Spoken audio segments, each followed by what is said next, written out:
Swastiastu. Wassalamualaikum warahmatullahi wabarakatuh. Sampai berjumpa kembali ya anak-anak. Kita di mata pelajaran geografi ya.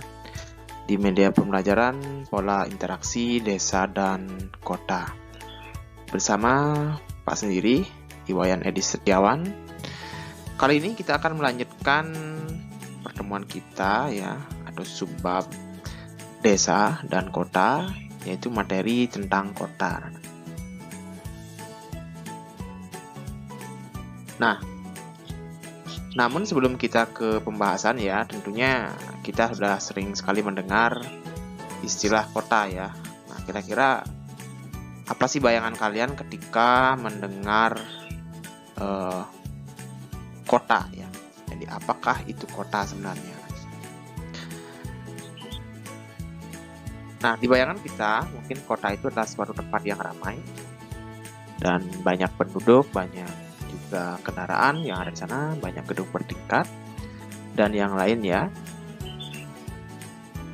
Kota itu juga menimbulkan ada kemacetan di sana, kota-kota besar karena ada banyak kendaraan yang ada di sana. Nah, kota itu juga sebagai pusat kegiatan pemerintahan, juga kegiatan olahraga ya di sana, bisa dilihat di ilustrasi, dan juga kegiatan bisnis ya. Salah satu fungsi dari kota ya, ada pusat kegiatan. Nah, kota itu juga merupakan pusat kegiatan rekreasi ya, atau pusat pariwisata biasanya.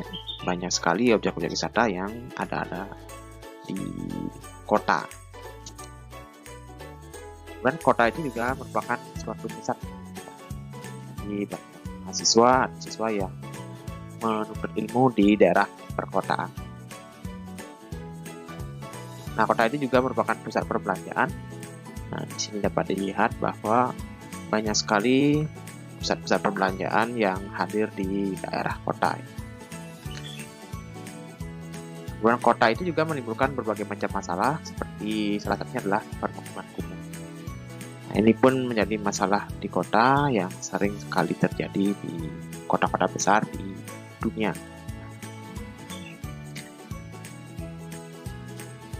Mulai kemarin kita akan pelajari tentang kompetensi dasar yang akan kita capai pada pertemuan kali ini ya. Yang pertama adalah menganalisis struktur perkembangan desa, integrasi desa dan kota serta kaitnya dengan usaha pemerataan pembangunan. Buat makalah tentang usaha pemerataan pembangunan di desa dan kota dan dilengkapi dengan peta, bagan, tabel, grafik, atau diagram. Nah, adapun tujuan pembelajaran, jadi yang pertama adalah melalui pengamatan video, siswa dapat menyimpulkan pengertian kota. Melalui pengamatan video, siswa dapat menemukan unsur dan potensi kota. Melalui diskusi kelompok, siswa dapat mengidentifikasi ciri-ciri dan karakteristik kota. Dan melalui kerja kelompok, siswa dapat membuat makalah tentang usaha pemerataan pembangunan desa dan kota. Ini terkait dengan analisis data observasi. Baik, untuk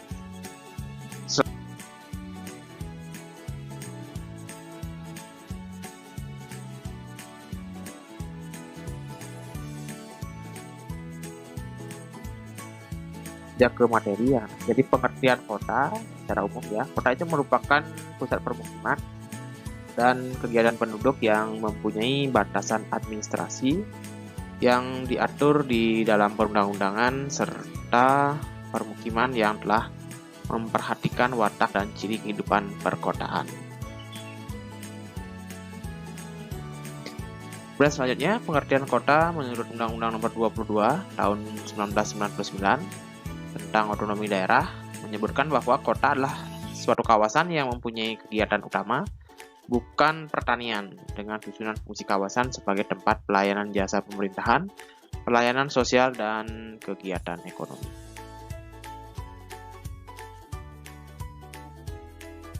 Kemudian menurut Bintartu, kota diartikan sebagai suatu sistem jaringan kehidupan yang ditandai dengan kepadatan penduduk yang tinggi dan diwarnai dengan strata atau ekonomi yang heterogen dan bercorak materialistis.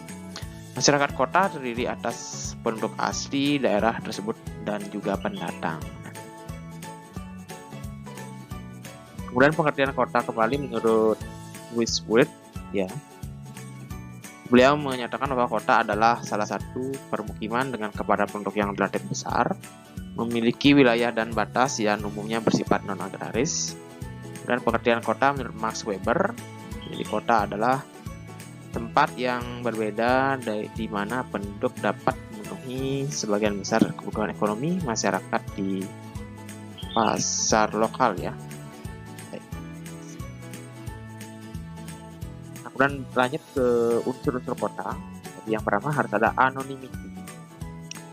Nah, anonymity ini memberi makna bahwa sebagai individu yang hidup di kota adalah bagian dari kota tersebut. Dalam sebuah kota tentu saja ada sebuah aturan yang biasa disebut dengan urban convention, ya, atau kesepakatan hidup di kota.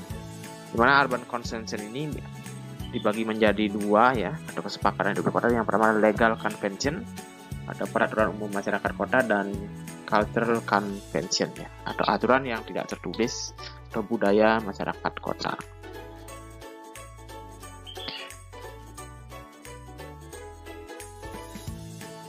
Unsur berikutnya adalah heterogeneity, ya, atau heterogenitas. Jadi heterogenitas ini memiliki makna keberagaman, di mana sebuah kota terdiri dari beraneka ragam penduduk karena biasanya pendatang, ya, memiliki karakter yang bermacam-macam.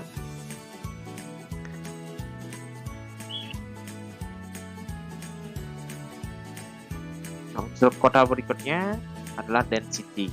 Density ini berarti kepadatan. Density biasanya dihitung dengan rumus jumlah populasi per luas lahan.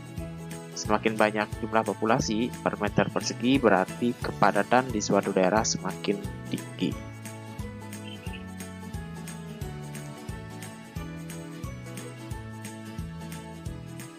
Nah, unsur desa yang terakhir adalah social intensity. Mempunyai arti intensitas sosial. Orang yang hidup di kota dan berencana untuk pindah ke sana harus memperhatikan hal ini, ya. Bagaimana cara penduduk bergaul dengan satu sama lain, ya, dan beberapa sering mereka bergaul dengan masyarakat sekitar. Demikian yang dimaksud dengan social intensity atau intensitas sosial. Kemudian lanjut ke potensi kota. Jadi potensi kota memiliki beberapa potensi, ya. Di antaranya adalah yang pertama potensi politik, yaitu keberadaan aparatur kota yang menjalankan tugasnya dengan baik dalam melayani masyarakat, termasuk partai politik dan lembaga-lembaga politik lain. Kemudian berikutnya adalah potensi budaya, ditandai dengan keberadaan sarana pendidikan dan kesenian yang memberi semangat dan gairah hidup bagi warga kota.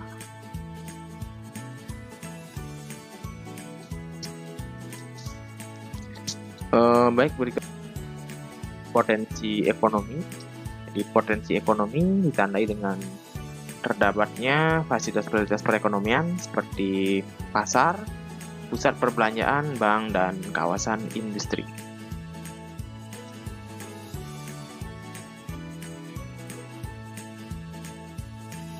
Ya, potensi kota berikutnya yang terakhir adalah potensi sosial, yaitu fasilitas yang dapat menimbulkan keserasian dan ketenangan hidup warga kota.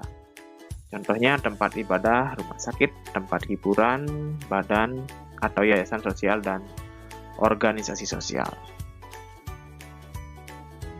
Nah, dan terakhir ada ciri-ciri kota.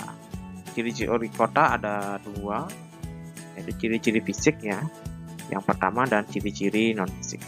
Jadi untuk ciri-ciri fisik kota, itu yang pertama terdapat sarana perekonomian seperti pasar, swalayan, dan supermarket. Terdapat gedung-gedung pemerintahan, terdapat alun-alun, tersedia tempat parkir kendaraan, tersedia sarana untuk rekreasi dan olahraga yang baik, dan terdapat kompleks perumahan penduduk. Ciri-ciri sosial kota, yang pertama adanya penduduk yang beraneka ragam atau heterogen, kemudian sifat penduduk yang bersifat individualis dan materialistik. Ketiga, hubungan sosial bersifat gesesak atau patembayan. Keempat, adanya pemisahan ke ruangan atau segregasi yang dapat membentuk kompleks-kompleks tertentu. Nomor 5, adanya norma agama tidak begitu kuat. Dan nomor 6, pandangan hidup masyarakat kota lebih rasional. Kemudian lanjut ke teknik analisis data geografi ini terkait dengan proyek makalah yang dibuatnya pada pertemuan sebelumnya. Jadi analisis data ini adalah suatu proses menyusun secara sistematis data yang diperoleh dari hasil wawancara, cerdas lapangan, angket, dan lain-lain, sehingga mudah dipahami dan temuannya dapat diinformasikan kepada orang lain. Untuk analisis data sendiri ada dua jenis ya. Yang pertama ada analisis data kualitatif. Nah, di mana analisis data kualitatif ini adalah analisis data yang secara geografi, yaitu kegiatan mengatur, mengurutkan, mengelompokkan, memberi kode, tanda, dan mengkategorikannya sehingga diperoleh suatu temuan berdasarkan masalah penelitian. Kemudian ada tabulasi data, proses pemaduan sejumlah data dan informasi menjadi suatu daftar atau tabel. Kemudian reduksi, ada proses penyempurnaan data, baik pengurangan data yang kurang perlu maupun penambahan data yang dirasa masih kurang. Kemudian yang kedua adalah analisis data kuantitatif. Secara kuantitatif, data yang masih bersifat kata-kata atau kualitatif dikuantitatifkan terlebih dahulu, kemudian dianalisis secara statistik. Adapun analisis kuantitatif menggunakan statistik, yaitu statistik deskriptif, inferensial, parametrik, dan non-parametrik.